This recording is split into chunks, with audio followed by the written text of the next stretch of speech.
Les Britanniques confirment la présence au large de ce pays de formidables réserves d'or noir et de gaz naturel. Révélation faite au cours du Forum international Cabrit Nouakchott. Compte rendu, Salem Ejbour Salem. Le Forum de Nouakchott sur les mines et les pétroles réunit près de 600 personnes. Parmi ce monde, il y a surtout des opérateurs économiques mauritaniens et étrangers intéressés par le potentiel minier, pétrolier et gazier. Du gaz en offshore, il en a été surtout question lorsque l'un des opérateurs, le vice-président Afrique du consortium Tullow Oil, devait faire cette annonce. Tim Hallon. Je suis heureux de partager avec vous notre plus récente bonne nouvelle, à savoir que la découverte de gaz de Banda dans l'offshore mauritanien vient d'être déclaré commercial par notre compagnie et que son développement va être bientôt en cours.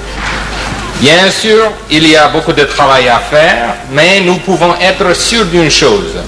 Le gaz mauritanien servira à produire l'électricité pour la Mauritanie. Autre partenaire enthousiaste dans la perspective de l'exploitation du gaz en Mauritanie, Madame Vera Songoué, directrice des opérations de la Banque mondiale pour la Mauritanie. Cette perspective permet à la Mauritanie de cibler un bénéfice à la fois commercial, économique et social. Car n'oublions pas qu'aujourd'hui, plus de 40% de la population en Mauritanie vit en dessous de la seuil de pauvreté. Le secteur minier peut être un vrai porteur de croissance, de prospérité. Et le secteur doit servir de levier pour diversifier l'économie et créer de l'emploi pour les jeunes et les femmes. Nouakchott, Salam Ejbour Salem, Africa numéro 1. Coopération encore avec la France. En fait, il s'agit d'une grande manifestation.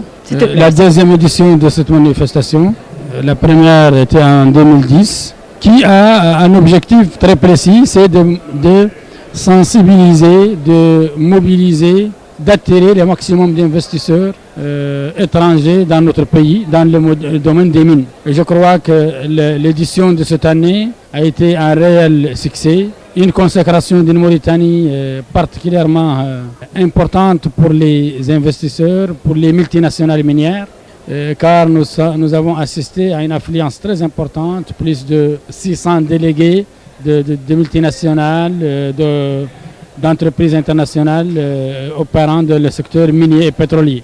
Il y a eu plus de 3000 participants. Il y a eu une dizaine de sessions qui ont débattu sur tous les sujets, à commencer par l'avenir des ressources minières en Mauritanie, l'avenir du pétrole, les possibilités, la richesse, les ressources humaines, le cadre réglementaire et institutionnel,